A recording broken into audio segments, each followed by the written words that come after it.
Good evening दोस्तों, कैसे हैं आप लोग। मैं सीए विकास शर्मा आपका स्वागत करता हूं मेरे यूट्यूब चैनल सीए विकास शर्मा पर। दोस्तों 30 जून 2020 आने ही वाली है और मैं आज की इस वीडियो में आपको कुछ ऐसे इंपॉर्टेंट टास्क बताऊंगा जो आपको 30 जून 2020 से पहले करने हैं, क्योंकि अगर आप उन काम को 30 जून 2020 के बाद करना चाहेंगे तो या तो आप उन काम को 30 जून 2020 के बाद कर ही नहीं पाएंगे, और अगर आप कर सकते होंगे तो उस केस में आपके ऊपर या आपके क्लाइंट के ऊपर एक हैवी पेनल्टी चार्ज हो सकती है। तो दोस्तों इस वीडियो को पूरा देखिएगा शुरू से लेकर आखिरी तक, ताकि आपको पता चल पाए आखिर कौन से ऐसे वो काम हैं जो हमें 30 जून से पहले पहले कर लेने हैं। तो चलिए दोस्तों सबसे पहले स्टार्ट करते हैं। वो पहला काम जो हमें 30 जून तक कर लेना है वो है आपका इनकम टैक्स रिटर्न फाइलिंग। जी हाँ दोस्तों, फॉर द फाइनेंशियल ईयर 2018-19 जिसको कि आप एज ए बिलेटेड रिटर्न 31 मार्च 2020 तक फाइल कर सकते थे, अब आप उस रिटर्न को 30 जून 2020 तक फाइल कर पाएंगे। और आप जानते हैं मार्च महीने में कोविड-19 की वजह से मिनिस्ट्री ऑफ फाइनेंस की तरफ से उसकी ड्यू डेट को एक्सटेंड करके 30 जून 2020 कर दिया गया था। तो अब 30 जून 2020 से पहले पहले आपको वो रिटर्न फाइल करनी है। तो अगर आपकी या आपके किसी क्लाइंट की रिटर्न पेंडिंग है, अभी तक फाइल नहीं हुई है, तो आप 30 जून 2020 से पहले पहले ये रिटर्न फाइल कर दें, क्योंकि इसके बाद आप उस रिटर्न को फाइल नहीं कर पाएंगे। दोस्तों मैं आपको यहाँ पर फिर से बता देना चाहता हूँ, यहाँ पर जो 30 जून 2020 से पहले जो आप रिटर्न फाइल करेंगे वो होगा आपका फाइनेंशियल ईयर 2018-19। इसकी रिटर्न आपको 30 जून 2020 से पहले पहले फाइल करनी है। दोस्तों इसके बाद जो आपको एक इंपॉर्टेंट काम करना है वो है revision of the income tax return.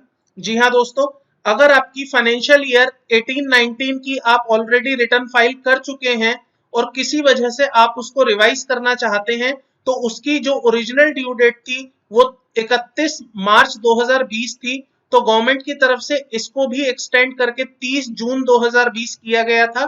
तो अगर आप अपनी या अपने किसी क्लाइंट की रिटर्न रिवाइज करना चाहते हैं तो 30 जून 2020 से पहले पहले आप उसे रिवाइज कर लीजिएगा, क्योंकि इसके बाद आप वो रिटर्न रिवाइज नहीं कर पाएंगे। दोस्तों इसके बाद 30 जून 2020 से पहले हमें एक इंपॉर्टेंट काम और कर लेना है, वो है हमारा टैक्स सेविंग इन्वेस्टमेंट्स। जी हाँ दोस्तों, गवर्नमेंट की तरफ से इसकी भी ड्यू डेट एक्सटेंड करके 30 जून 2020 कर दी गई थी। जी हाँ दोस्तों, अगर आप बात करते हैं फाइनेंशियल ईयर 2019-20 जिसकी आपने कोई इन्वेस्टमेंट नहीं करी है या आप और इन्वेस्टमेंट करना चाहते हैं to get a tax saving benefits, तो उस केस में आपकी जो डेडलाइन थी वो 31 मार्च 2020 थी। गवर्नमेंट ने इसको भी एक्सटेंड करके आपके लिए 30 जून 2020 कर दिया है। तो अगर आप अपनी कोई टैक्स सेविंग इन्वेस्टमेंट्स करना चाहते हैं, जैसे एटीसी में एलआईसी हुई या इसके अलावा और बहुत सारी इन्वेस्टमेंट्स होती हैं जो आपको एटीसी या चैप्टर 6A में डिडक्शंस देती हैं, तो वो इन्वेस्टमेंट्स आप 30 जून 2020 तक कर सकते हैं दोस्तों,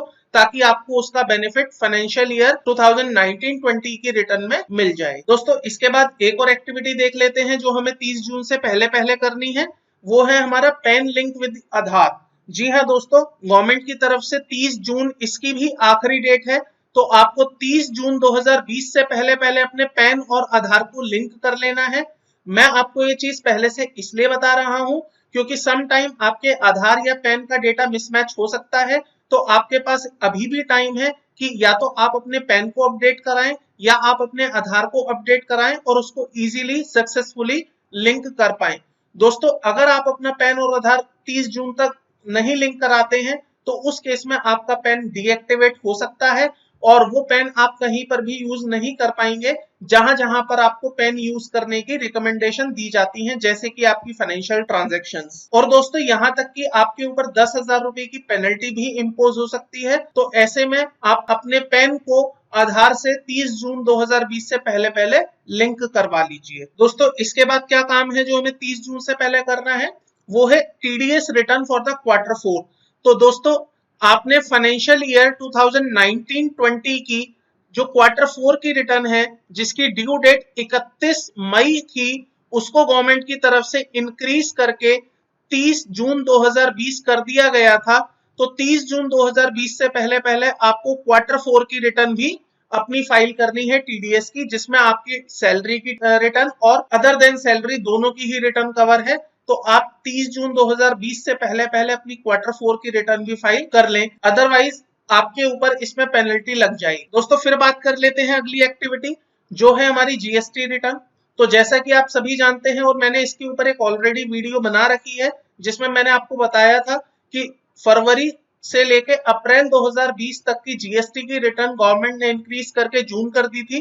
तो 24 जून और 30 जून हमारे लिए एक बहुत इंपॉर्टेंट डेट है दोस्तों। 24 जून में वो केसेस कवर है जिनका टर्नओवर 5 करोड़ से ऊपर है और 30 जून में वो केसेस कवर है जिनका टर्नओवर 5 करोड़ से कम है। तो 30 जून तक वो सभी अपनी रिटर्न्स कंप्लीट कर लें, फरवरी से लेके अप्रैल 2020 तक की जिन्होंने अभी तक अपनी रिटर्न्स फाइल नहीं करी हैं।